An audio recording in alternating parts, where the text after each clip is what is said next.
we see through different lenses. And that the diversity of thought, diversity of perspectives is great for the workplace, but it can be a source of tension and problem. And we looked at some of the problems, the communication gaps that arise out of the differences, the different work ethics, the different... what else did we even look at here? Remind me.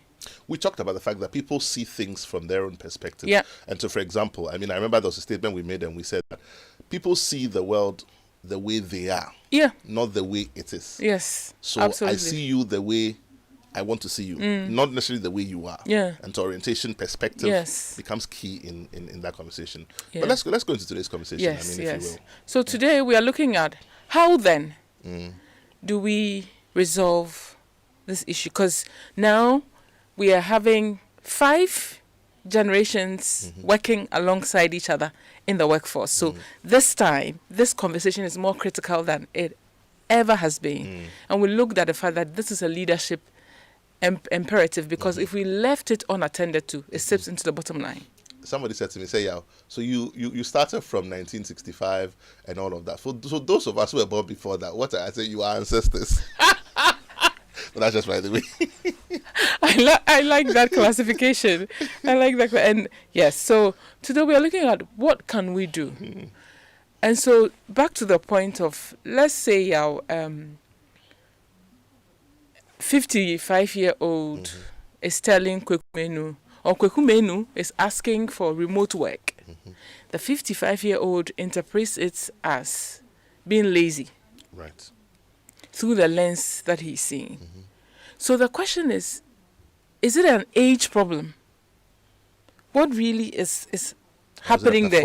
Is it a performance problem? Is it a perspective problem? Is it a perspective problem? The answer is it's not an age problem. So crudely to say that when we see the world, like you said, we see through specific lenses.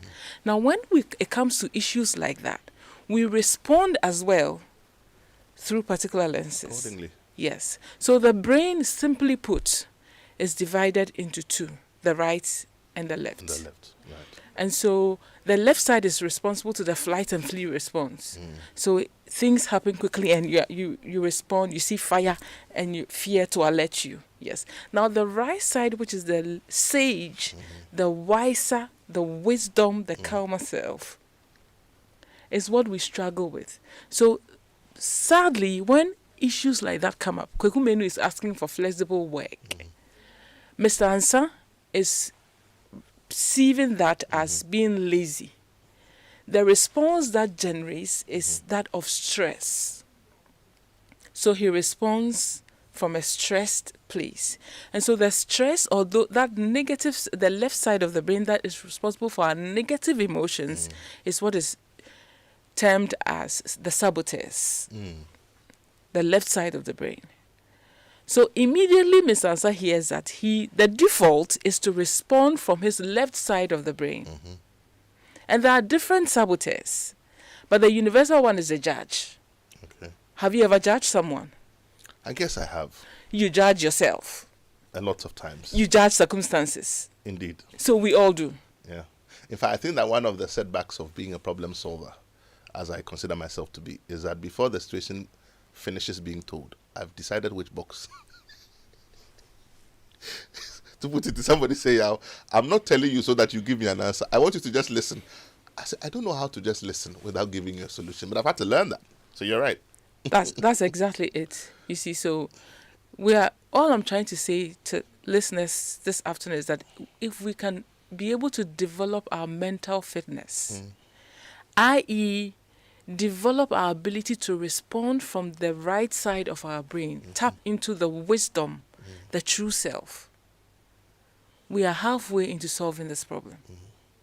And this is critical because we need to understand why we even respond the way we respond. And so there are various saboteurs, but we don't have the time to go through all of that. So my first solution to this is developing mental fitness. Maybe we could just mention them. Yes. Yeah. So the first one I've talked about is the judge. It's the judge, right. And that's a universal one. All of us have it. The other one, which I used to be, is the stickler. Okay. So these are the perfectionists. They like following processes and procedures. They want details. So we are the ones who dot every I and cross every T. Are those the ones that people say they have OCD? It's important for people to understand. Somebody said that they broke their relationship because every time they went to visit their boyfriend or their girlfriend and they sat on a bed, or the moment they get up, he'll shift the thing, and if you touch something, they'll move it back and put it in it. It's compulsive. That's a bit on the extreme. I'm not like that. I would ensure that, if I put this spoon here, I expect that I come and see the way it was put, but that the OCD is the extreme. But what we're saying in this conversation is that the right side of your brain, which sometimes controls your orientation, exhibits these kinds of characteristics. The left rather, yes, exhibits these kinds of... Yes, and that's our default. Right. Well, these are our default positions. That's our default position. Being a judge, being a stickler, being a controller, being hyperachiever. Right. Being an avoider. Being a victim. That's the default. Right. So we need to train ourselves to move from the default into the right side, the wisdom, the sage. I'm looking at your slides, and maybe this will help listeners a bit more. So for each of them, there's a statement you have. Yes. Yes. So for the judge, the judge will hear a millennial or a Gen Z or a Gen Alpha asking for flexible work as they are being lazy or they are being entitled. Okay. Are you the one to tell us how to do things? Yeah. We've always done. So that's the response. And likewise, the Gen Alpha will judge the baby bloomer as he's too authoritative. So that's the judge. Right. You see. So then let's look at the problem that brings about. The trust erodes trust. It drives disengagement. Right. So that's the judge. Now, if you look at the controller, the ones who always want to be in control, and the left side of in fact, this controller will tell you that, look, I'm helping you become the best version of yourself. And you see, we pick it up from childhood. It becomes a way to survive. So if you grew up in an environment where all that is expected of you is perfection, you even get 99% in an exam, and your father says, what about the 9, the 1? Why didn't you get 100? You think that the only way you can be loved is to be perfect. So in fact, in childhood, it serves you because it helps you get the attention and the love that you need. But in adulthood, it becomes a problem. So if you look at these things, they are actually strengths. The stickler that myself, the perfectionist. Yeah. So you are somebody who pays attention to detail. Isn't that good? But over-reliance on that becomes a problem. There's a pleaser and there's a victim. Can you touch on those two just quickly? Yes. So the pleasers are, if you know somebody who is always smiling, doesn't want to have any conflict or confrontation, even when they are dying inside. That's the pleaser. I know a lot of people like that. And so their mind has told them that the only way you can be loved is to be at peace. Avoid conflict. Is to avoid conflict. So these are the ones who avoid having difficult conversations. And you know that difficult conversations are a part of life. If we don't have the conversation, how do we even find a solution to the problem? Right. So it will say, I'll keep peace and not truth. I want peace. So it's better not to talk. Are you sure you're okay with this? Oh, yes, it's fine. There's no space in the car for you. You have to walk from here to... And because we don't want you to sit in the car. But is it okay for you to walk? Oh, so, I'm fine. I'm fine. I love walking. Yes. Did I tell you I used to walk for Ghana? Do you mind working with us on this project? You are overworked, you are tired, but you say yes. So we'll see. Your boss might think that, this person is a collaborative person, but surface level collaboration, because you're already tired. You see, so that's the pleaser. Now they avoid. You said the victim. The victim, yes. So the victims are the ones. So they've been through a lot of trauma and difficulty in their childhood, and they think it's a result of who they are. Their personhood is contributing, or it's their fault that they've gone through the difficulty that they've gone through. So everything that happens is their fault. Kweku Menu or Miss Ansa is responding this way because of me. When I walked into the room, they were laughing. They're laughing at me. They're laughing at me. They're laughing at my looks, or they're laughing at how I sound. No one values me. Now, what's the problem that causes? It lowers morale, higher attrition. Imagine you have somebody in your workforce like that. You see? So the point I'm making here is that when you are having a conversation with somebody who has a different orientation and a different worldview, ask yourself, how am I responding? Because I want you to notice how you're. That's the first step. So if your first response is to judge, is to criticize, is to respond in anger, then you're operating from the left side of your brain. Now, when somebody speaks to you angrily, what do you normally do? You react before you realize what you're doing. You also respond in anger. And so that's why it is imperative that we avoid responding to these tensions from the left side. Because once you respond in anger, the other person also responds in anger. It doesn't solve the problem. But also imagine a situation where you did something wrong. Maybe you were expecting your mom to react bad, or your partner or whatever, and the person responds positively. What happens to you? It throws you off balance. It throws you off balance. You are shocked. Sometimes you actually ask, you are not upset? Exactly. You see, and once you get that response, do you notice how you calm down? Yeah. Your defenses go down. Your defenses go down. So that's exactly what we should be doing. That instead of responding, and we've done this all our life, we've grown up. Someone will say, Mama, what are you talking about? This is how I've been all my life. But you can't do the same old things and expect different results. You're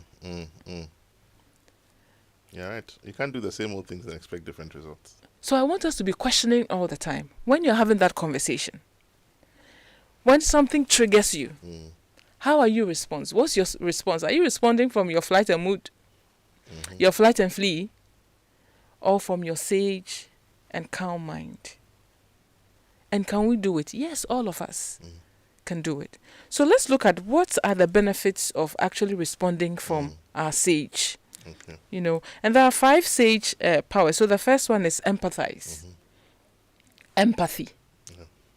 Put yourself in the other person's shoe. Gen Alpha is asking for flexible. Can you put yourself in your shoes and find out what? And then that's when maybe you say, okay, maybe it's just a different way of doing things, or maybe sometimes it can even be something deeper. There's something going on at home that requires them to be present and all that. For you, it will not cross your mind to ask for flexible work, because when you were growing up, there was nothing like flexible work. And do it genuinely, because sometimes we're very sarcastic about it and we say, believe me, I'm trying to understand what he's saying. I don't see the point. You are not trying. Exactly my point. Yeah. You do see, it genuinely. Yes. Yeah. So let's be empathetic before we judge. The first response is to judge. Let's hold on to the judging and respond. So what does that lead to? Connection. And that's what we want. We want to connect so we can collaborate, so we can innovate. Yeah. Now the second one is innovate. And so what does that mean? How can we, the same old problems in the workplace, and so the sage mind is responsible for bringing up new solutions, doing things differently. And that only comes about through dialogue. Of course. But when we are all stressed, there's no point. We cannot even have dialogue. You see, so take the time and say, okay, you've asked for this. What other way can we go about this? What other supports can we provide you? You know, if we can't provide this, what other thing would work?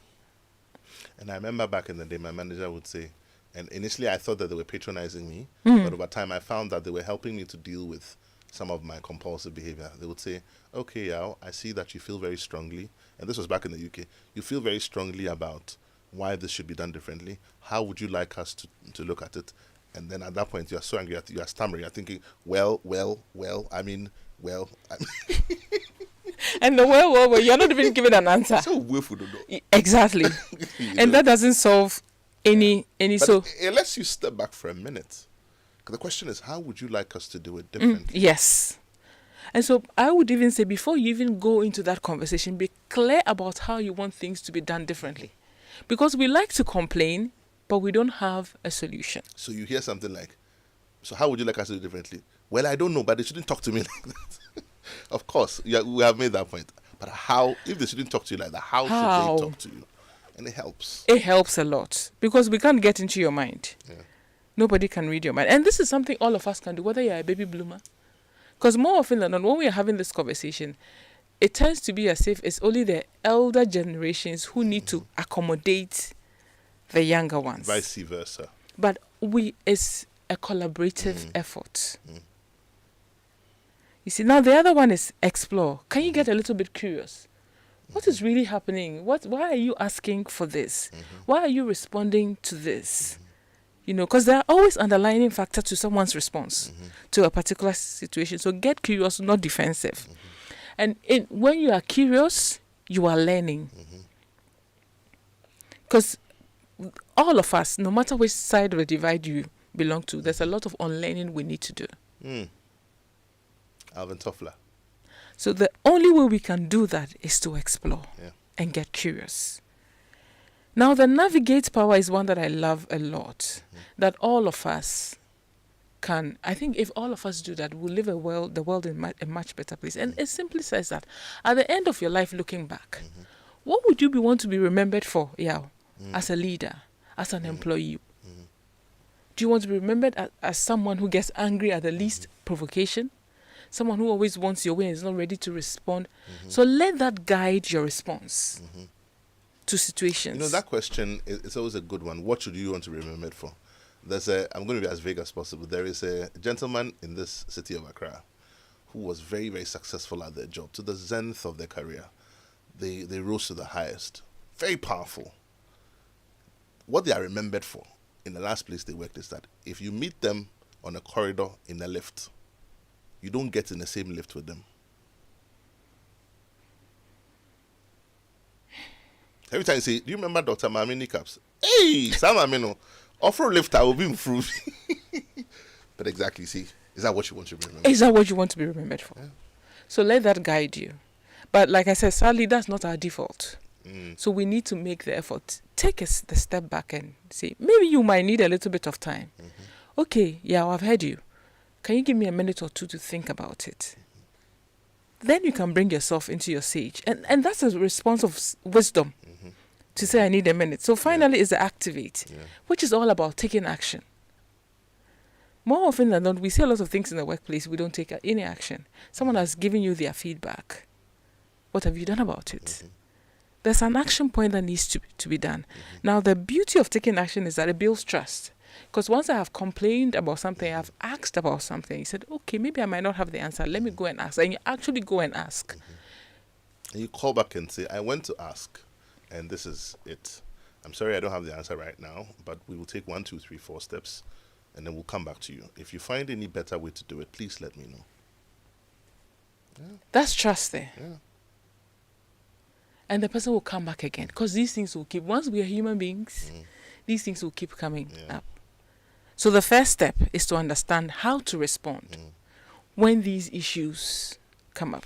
I'll give you an example. There was one time I was responsible for a certain function that was supposed to feed a group of people over a period of time. And what happened in that conversation was that the process failed on a particular day, and so the provision was not enough.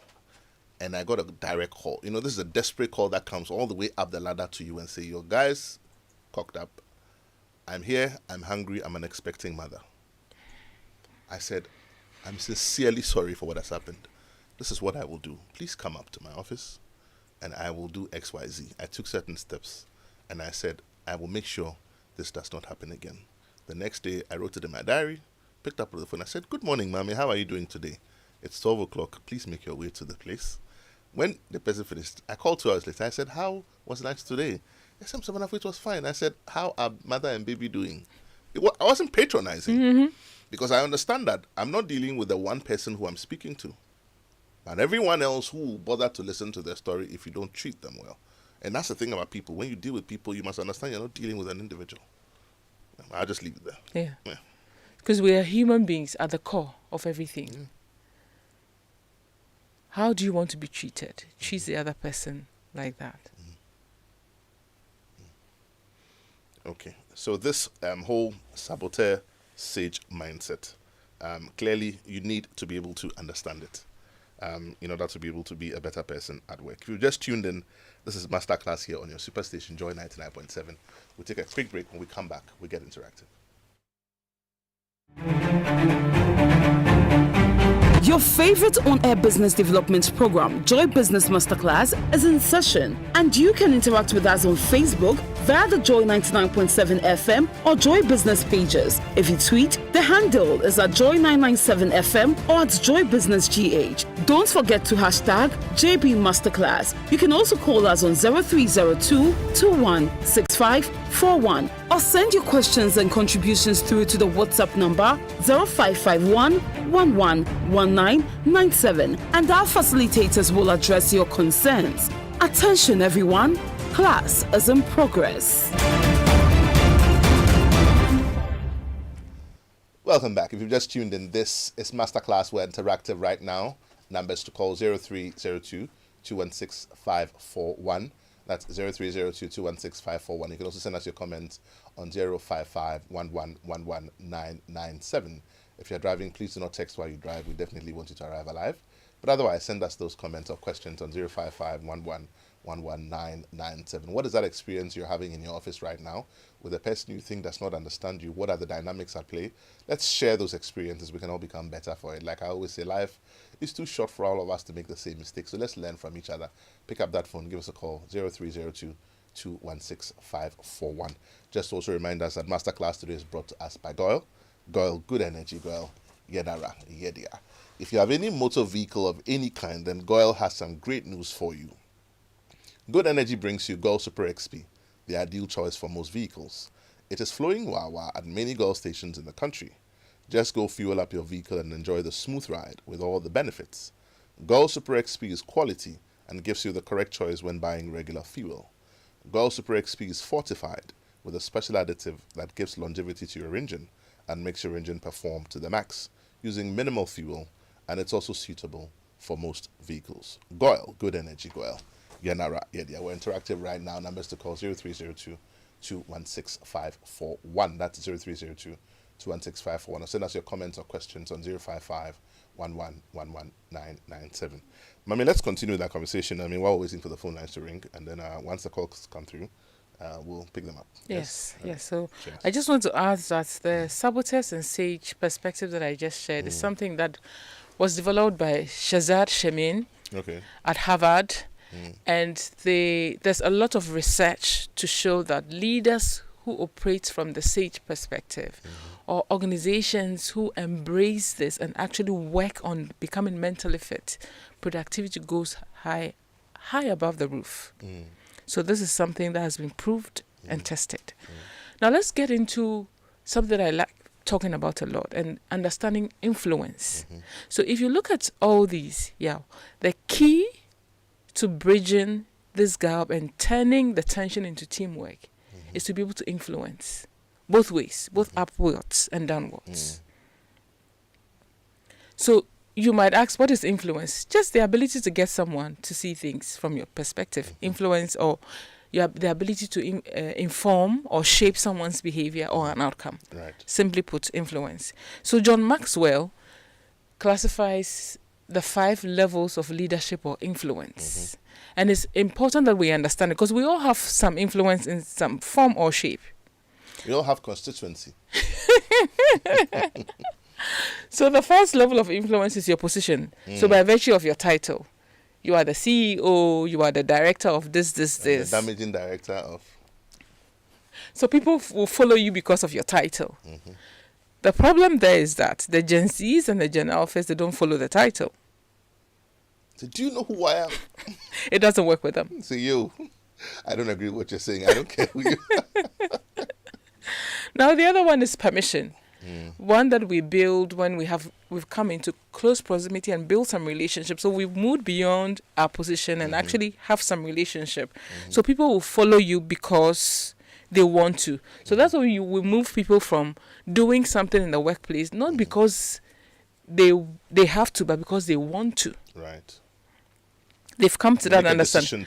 Yes, they decide that this is something I want to do. That means that you've been able to you have a level of influence over them. Yeah. Now the other one is production. Comes about as a result of the results that we produce. So maybe as the CEO or as a chief financial officer has secured a 15 million deal. people will respect you. You have influence because of the result. So more often than not, most people find themselves between 1, 2, and 3. So if you're listening to me, I want you to ask yourself, where do you fall? Where do you fall? If you're on level 1, you have a lot of work to do, sadly, but you can do it. If it's level 2, you need to move up higher. Now, the 4th one is the people development one. And so people follow you because you help them grow. And so that's where reverse mentoring comes into play. So you have Gen Z and baby boomer, or Gen Z and the millennials in a mentoring relationship. But it's not just top down. They are learning from each other. And reverse mentoring has proved very successful. At least I can speak for the UK. Right. Very, very successful. That's something. So instead of us just saying, oh, we need to teach the young ones better, we need to mentor them so they learn the ways of doing things, our ways of doing things. You should understand that you have something to learn from them. Them also. Yeah. You can pick up on their tech skills. Yeah. You can pick up on all these things that they do that we admire. So I would encourage organizations to sort of look into reverse mentoring. If they need some help as well, they can get in touch. Now, the final one is the pinnacle. Now, think about people like Martin Luther King. I want to be associated with him. You want the power of association. Yes, they've left a legacy. That's the highest one. And that's the most difficult one to get to. That doesn't mean that you cannot get to it. But it comes by walking your talk. It gives you something to aspire to. Yes, he believed in freedom and he spoke for freedom. He acted in accordance to what he believed and people could see. But if you're a leader who says something, you do the other. And because of his consistency, people were inspired. So yes. Like Rosa Parks. Yes. Tubman. You know, a few of them. There's a long list of them. Yes. But like you're saying, it's because they looked to what Martin had done and thought, I believe in that. I want to be an example of that. Yes. In my own way, I'll do what I have to do to be like that. Yeah. And today we hear Martin Luther King, and there are thousands of people who still, we believe what he did. What he did or what he started has left a legacy that cannot be erased. So no matter where you are in an organization, whether you are currently I say all of us are leaders in some form or shape. Yeah. So this is not just reserved for a group of people. I don't want people pointing fingers. Oh, this is not for me to do. I'm not in leadership. I don't have a formal title yet. You don't need a title to have influence. There are people who defer to you. And they will do it because you said it. Because you said it. So if we really pay attention to people development, make sure that we are growing the people that we are working with. We are interested in their growth. And we are putting in the measures and the resources to help them grow. Right. It's easy for them to listen to us, to see things from our perspective, whether they are Gen Z, Gen Q, Gen Alpha. So this is not control. Yeah. But this involves work. Influence will not be handed over to you, it is earned, like trust. True. So no matter the dynamics in the workplace, if as a leader or as an individual, you learn how to influence and ride on the wave of influence, things will be much easier. We can turn that tension into teamwork. That's if I understand what you said clearly up until now, it's taking the step back always and not acting from a judgmental position or from the left side, but taking a step back and saying, okay, how can I be better in this specific situation? What am I doing wrong? What can I do better? And then it helps and it inspires the other person, and they say, I would have hit her back, but he didn't. And he comes out being better for it, a much bigger person, much more mature person. I want that maturity. It's attractive to me. So that's what I'm getting from. Yes, and people aspire to be like you. Yeah. You see, and there's nothing wrong with, okay, this is what I'm hearing. Because we are hearing we filter things through a particular lens. This is what I'm hearing. Is it right? Can you help me understand the point you're putting across? What exactly is the underlying factor? What is informing this reaction? What is informing this request? And I remember back in the day, my manager would say, so if I understand you correctly, what you are trying to say is, And then they repeat it and you say, no, that's not what I'm trying to say. Okay, so that's not what you're trying to say. So what are you trying to say? It helps. It helps. Yeah. Okay. Right. There's a question here. This is from Na from the airport. It says, yeah, if a staff is being maltreated in his division, but he chooses not to react verbally, instead his mood towards the staff changes. Okay, I suppose the staff who is maltreating him or her.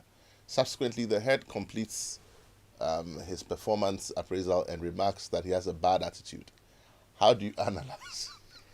Exactly. So back to the point of this is being an avoider and not having that conversation. So you see, a staff is being maltreated in this division, but he chooses not to react verbally. Now, I like the words that she says, react verbally.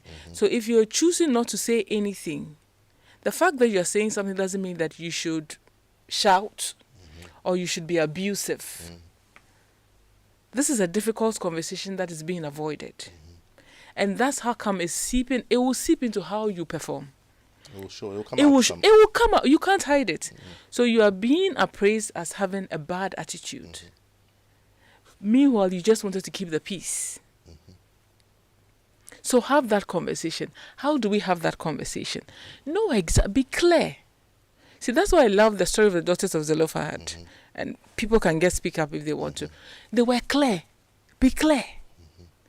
This is what is going on. You spoke to me this way. I think this treatment that I'm being received, what the response I got out of this wasn't the best. It was is laughing. It was a little bit harsh. Or you said this, Yaw. Next time, could you say it in this way, or could you ask my opinion? Could you try and understand things from my point of view? You know, then you are clear. You are stating exactly what it is and how you feel. Because we are humans. So why would you not want to speak up? But now, thank you for this brilliant question. I'm sure I'm not wrong to say probably a pleaser. You're an avoider. So you don't want to bring up situations that we know we have some bosses that if you complain, sadly, it will not end you well for complaining. That was the meaning of the laughter. But I was going to say that Nash should call into the show. And I think I've got a few more, maybe about 3 more minutes. Maybe not today. But next week when we come back now, pick up that phone, give us a call. Let's have a conversation about it. I'm sure that we'll be able to ask some follow-on questions, because what I also want to do is be able to put these conversations in real perspective. I don't want us to just throw solutions at it, because people are going through real challenges. And this is the reason why sometimes most corporates now are developing what you call whistleblower. And there are other ways of doing it. But at some point, my assurance to you now is that change has always overtaken status quo. This thing about working from home, when we started, people said it won't work. It's working now. Everything is changing, so help is on the way. Help is on the way. The first point is understanding why you are reacting like that. Maybe it's because of a previous experience. You spoke up and you didn't... The vindication is real. Yes, the vindication is real. So I'm not downplaying it. But you don't do yourself any good by not speaking up. The thing is to learn how to speak up. You know the Equiapims. That's why I love them. If I just say, oh yeah, boy. He has insulted you. But he'll tell you. He's told you. Nicely. He'll tell you, and when he can't tell you, he'll use proverbs. I used to have a staff who reported to his manager, and clearly he just wanted to say, the way you spoke down at me in front of the customer, I didn't like it. So the guy goes to him and says, Sebi, painful say, and he was going around the circle. So when the guy finished, he left, and the manager called and said, "Yo, I think the guy has come to you." So nicely. But I guess what we're saying is I find a way of letting it be heard. Yes. No matter how difficult it is, and let that conversation be had. But I guess we'll go into a bit more detail. Yes. As we round up, we've got about 2 more minutes. As we round up, let's sort of just summarize what we have left. And then if people need help after the show today, maybe you can put out your details and how they can reach out to you as well. Yes. Yeah? So, in fact, we are having an... Yes, so I have this beautiful quote that I think I need to read. And thanks for saving me and reminding me. It says, we don't lead people we don't understand. We can't, lead people we don't understand. and we can't understand people we don't listen to. Please say that again slowly. Let me clear my throat. We can't lead people we don't understand. Right. And we can't understand people we don't listen to. And this is a John Maxwell quote. Clearly, if you're not listening to them, then you can't understand them. If you're not listening, you can't understand them. Right. And you can't lead them if you also don't understand them. If you don't understand them. So we are at the core of this, whether you are Gen Z, Gen Alpha, we are all human beings. And let's move behind the facade of the titles and the positions and the age and the level of experience and be more human. Connection, influence is the key here. Once we're able to do that, I mean, these problems will keep coming, but if we have the right skills to be able to handle it effectively, the workplace will be a place where we will always look forward to going. We will thrive, we will grow. The bottom line will be good. All of us will get money in our pocket and will make us happy. Who doesn't want that? So my number is 053. Before your number, so let's just sort of, what's our takeout from today? When we started, we said bridging the generational divide, turning the tensions into, so let's say positive energy in the workplace. Last week we introduced it. Today we're going a bit deeper into how we react in terms of the left side of our brain being saboteurs and the right side being the sage, and how we should go about it to help our dynamic process. It's a brilliant conversation. It's a step forward. What's our takeout from our conversation today? Then you can put out your... so the takeout is all of us have a role to play in this. It begins with us. It begins with us. I like that. It begins with us. Yes. I was going to say we are all God's children, and it begins with us. It begins with us. There's no need pointing fingers. It is my boss who is like that. It's my supervisor. It's my subordinate. Let's look within and become better. Let's understand ourselves. Once you're able to understand yourself, you can spot these patterns in other people. Right. So that's the quote of, we can't lead people we don't understand, and we can't understand them if we don't listen. Listen to them. How do we get in touch with you? Somebody needs help, they're listening. Somebody wants to reach out and say, I want to be a better person in my workplace towards my staff. I can't admit this to them, but I want to be better. How do they get in touch? I mean, I'm on all the social media handles. I'm on Facebook, I'm on LinkedIn. If you prefer to call me, 053-584-2170. There's an influence conference coming up as well. Okay, so go ahead. Yes, RSVP with the number, and then I'll share the details. Please say the number again for me slowly. 053-584-2170. This is something that all of us can do. Dr. Maame Afua Nikabs sharing some thoughts with us here. Thank you so much for joining us. We'll see you same time.